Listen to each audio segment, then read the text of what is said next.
தூணும் பேச்சு கேட்க மாட்டா, இருந்தாலும் கொடுத்துருவேன். பாஸ்கரா தனியா போய் படுத்துட்டு சாப்பிட்டு ஏய் சிங்கனால பிடிச்சவனே சாப்பிடாது உட்கார படுத்துட்டோம் பாரு. டேய் மேக்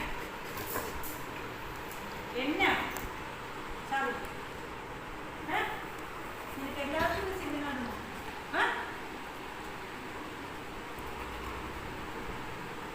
சரி நிறைய சாப்பிடு.